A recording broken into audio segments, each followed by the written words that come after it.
Kang Deddy Mulyadi dikatakan brengsek oleh supir truk.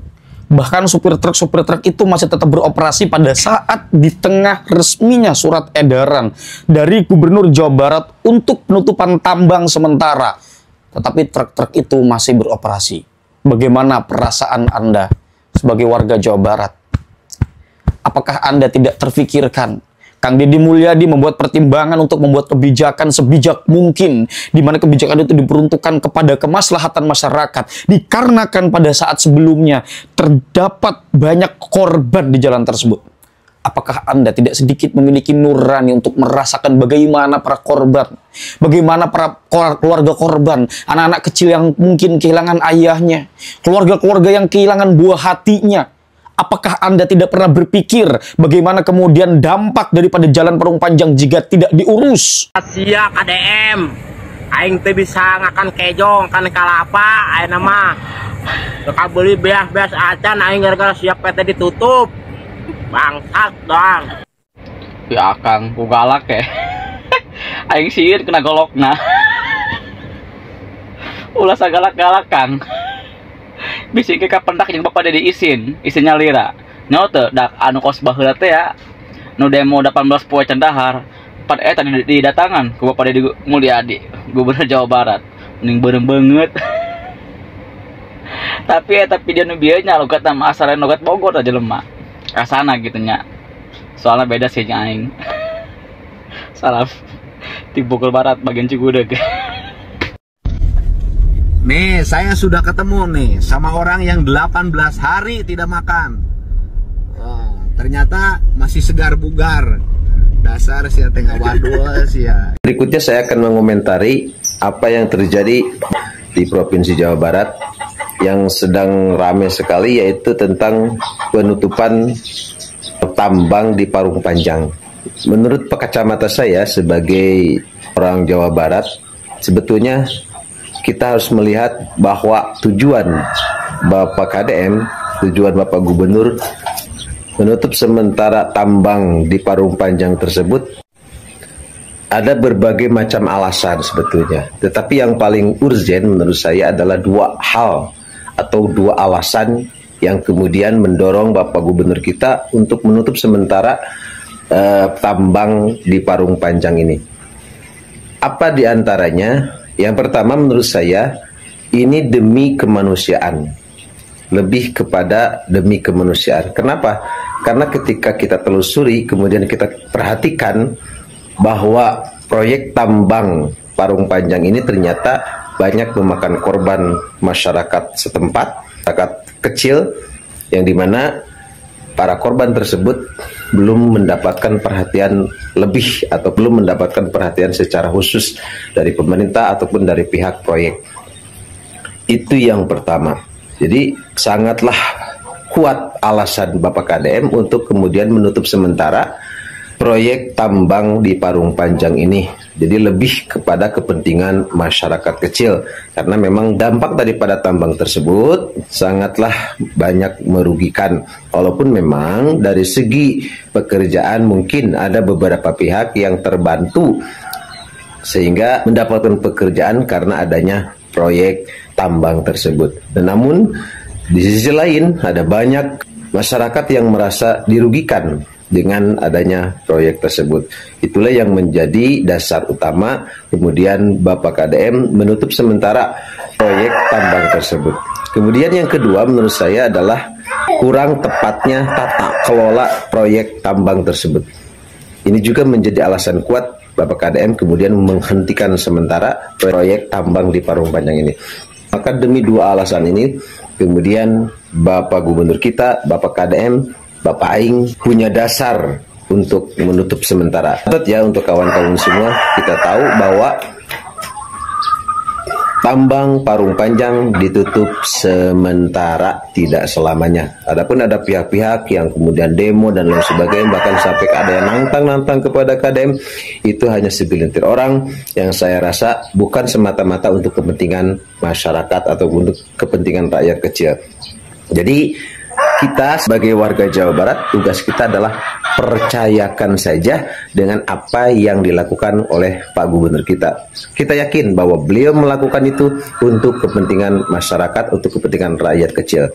Itu saja untuk sementara. Sekian, Assalamualaikum warahmatullahi wabarakatuh. Jangan lupa doakan saya ya, semoga lancar pembangunan ini. Salam Jabar Istimewa. Tambang jangan ditutup, oke. Tapi sebelum lu berisik, lu wajib nonton YouTube KDM dulu tentang kisah pilu korban kecelakaan truk tambang. Biar gak buta realita. Kalau belum nonton, sini biar gua rangkumin, biar pikiran kalian terbuka.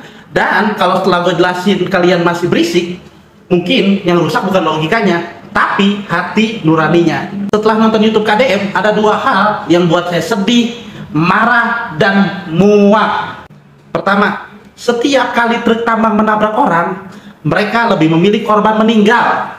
Bukan karena kasihan, tapi jika korban masih hidup, kompensasinya jauh lebih mahal. Bayangin, nyawa manusia jadi hitung-hitungan biaya. Sebagai manusia, hati saya gemetar melihat kenyataan yang sekejam itu. Yang kedua, kalau truk tambang sampai menewaskan orang, mereka tetap mendapatkan uang dari asuransi. Mulai dari asuransi mobilnya, asuransi sopirnya, sampai asuransi muatannya. Bayangin, yang nabrak malah dapat duit. Gue ulangi sekali lagi, yang nabrak malah dapat duit. Sementara keluarga korban kehilangan nyawa. Ini bukti nyata istilah menari di atas penderitaan orang lain. Dua kenyataan ini cukup untuk bikin siapapun berpikir ulang. Jadi, sebelum kalian bela mati-matian tambang tetap jalan, coba direnungkan dulu. Ini masih soal ekonomi atau hati nurani kalian yang sudah mati? Jangankan KDM, gua aja yang ganteng sekacamatan merinding dengar ceritanya. Ada yang kecelakaan beginilah, begitulah. Ada yang kagak dapat santunan lah dari perusahaan tambang. Ada yang dapat juga santunan, tapi harus demo-demo beberapa hari gitu baru dapat santunan dari perusahaan tambang. Pertanyaannya adalah, kenapa harus KDM yang mengundang mereka? Bukannya harusnya tuh pengusaha-pengusaha tambang yang mengundang mereka tuh. Akhirnya apa? Mereka tuh dapat santunan dari yang keluarganya meninggal tuh 25 juta, yang luka berat tuh 20 juta, luka yang ringan tuh 15 juta, dan cacat permanen seumur hidup itu dapat 50 juta. Pertanyaannya adalah, apakah mereka demo? Apakah mereka ngeluh? Apakah mereka teriak-teriak lapar, usahanya keganggu, terus nangis-nangis? Apakah mereka seperti itu? Kagak kan? Kan gue udah bilang, cara ngelawan KDM mah bukan di demo, bukan ditantang gitu. Cara ngelawan KDM mah dengan penuh keikhlasan, lemah lembut, nerimain setiap dapat musibah tuh, tanpa teriak-teriak, tanpa demo-demo juga. Mereka akhirnya diundang sama KDM, malah dapat santunan tuh. Coba itu, rezeki yang tidak terduga kan dari sebelum-sebelumnya. Mana ada tuh keluarga korban mikir atau mengira dia bakal diundang KDM, terus dapat santunan begitu? Kagak ada. Makanya kata gue juga perbanyak bersyukur. Ngeluh sih boleh, tapi jangan terlalu ngeluh banget. Dan nih KDM ngomong nih yang sangat membagongkan. Dia ngomong begini nih, dengerin nih, terutama buat yang demo-demo. Kalau KDM semakin didemo, semakin ditantang, semakin keras. Kan gue udah bilang, KDM orangnya batu, keras dia mah. Sama kalau didemo, kalau ditantang begitu, kalahnya dia mah sama kelemah lembut, sama keikhlasan. Gaya kepemimpinannya begitu, dia mah pakai hati dan perasaan, bukan pakai otak terus. Seringnya tuh dia pakai hati dan perasaan. Dan yang lebih parahnya lagi nih, sebenarnya gue udah tahu cerita itu tuh ada dari salah satu keluarga korban tuh ngomong, katanya ini ya, walaupun udah rahasia umum pun itu cerita kayak gitu tuh. Misalkan nih truk-truk tronton, kontainer yang perusahaan-perusahaan gitu tuh, jika menabrak seseorang tuh korbannya tuh mendingan dimeninggalin aja. Karena apa? Kalau meninggal tuh biayanya kecil, kalau cacat permanen tuh biayanya lebih gede, terus-terusan begitu. Gua sih dengar cerita kayak gitu udah nggak aneh, nggak asing, karena gue juga pernah kerja di pabrik. Banyak cerita tuh dari sopir tuh begitu, mendingan dimeninggalin aja daripada cacat seumur hidup atau luka-luka berat mah. Karena kalau luka berat cacat seumur hidup tuh biayanya lebih gede, karena kita harus membiayai kehidupan dia. Begitu, mending meninggalin. Itu mah udah rahasia umum. Ini itu membantah juga. Tetap aja, gue juga pernah kerja di pabrik, dengar cerita-cerita sopir kontainer, sopir tronton begitu. Ya intinya mah perbanyak bersyukur, nerimain, ikhlas. Oke, hidup ini mah pasti ada jalannya. Ambil hikmahnya. Gitu aja ya. Peace.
Jadi saya mohon kepada pihak para penambang, pelaku pertambangan, pelaku usaha yang di pertambangan, jangan egois, jangan hanya memikirkan diri sendiri.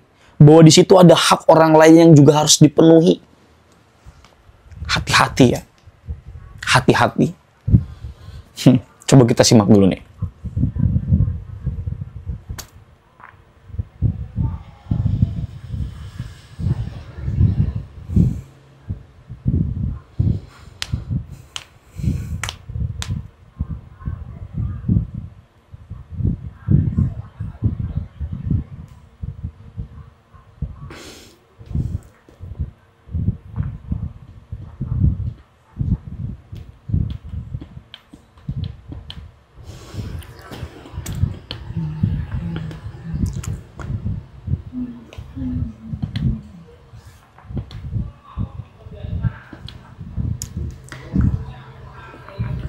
Oke ya, sopir truk bebas berbicara seperti itu. Tapi saya tidak ingin fokus kepada sopir truknya. Sopir truk hanya menjalankan instruksi. Tetapi kita harus fokus siapa sebetulnya yang menyuruh. Yang dikhawatirkan jangan-jangan PT yang menjadi pengelola dari tambang itu bukan berasal dari Jawa Barat. Yang tentunya ini menandakan bahwa pemasukan nanti keuangan yang berputar yang dihasilkan dari pertambangan tersebut bukan masuk ke Jawa Barat, melainkan di daerah lain. Itu Pak ya. Jadi Jabar banyak dirugikan. Soal akses jalan, debu, emisi polusi udara yang bisa mengganggu paru-paru masyarakat Parung Panjang. Tetapi yang mendapatkan upah terbesar itu sebetulnya korporat yang dari daerah luar. Hati-hati. Anda harus hati-hati. Eling, eling kasadaya. Neang ilmu anu guna moal pisan rektimuna sehingga genep syaratna. Ayat genep syaratna cek taklimu ta'alim guna hasilkan ilmu. Tapi ieu teh teu nyambung lamun urang asupkeun kana ieu teh. Tapi teu nyambungna oge korenah tetep wae aya hubungan anak. Jadi jelma anu berilmu mah nu nyaho bahwasana efek dari pertambangan ieu jangka panjangna teu bagus, teu baleg, teu bager, ieu marugikan masyarakat. Anu masyarakat di samping imahna eta bakal bahaya paru-paruna. Ngarusak tina paru-paruna, ngarusak tina napasna. Eta moal ngadukung tina pertambangan teh. Urang yakin, aing yakin. Ya, ulah cacengiran dia. Gitu ya. Jadi balik lagi di sini teman-teman, kita mau berbicara pertambangan yang ada di daerah Jawa Barat, Parung Panjang ini yang justru efeknya malah kemana-mana. Ya, sudah diberikan kebijakan dari Kang Deddy yang saya kira kebijakan ini sangat bijaksana sekali, yaitu hanya sementara, yaitu menunggu proses kering atau proses pengeringan dari jalan tersebut. Tetapi kenapa masyarakat tidak bersabar dan memilih cara-cara anarkis? Ya saya kira itu anarkis. Menerobos jalan yang padahal surat edarannya sudah jelas itu ditutup sementara. Keterlaluan, saya ini parah sekali saya kira. Ya.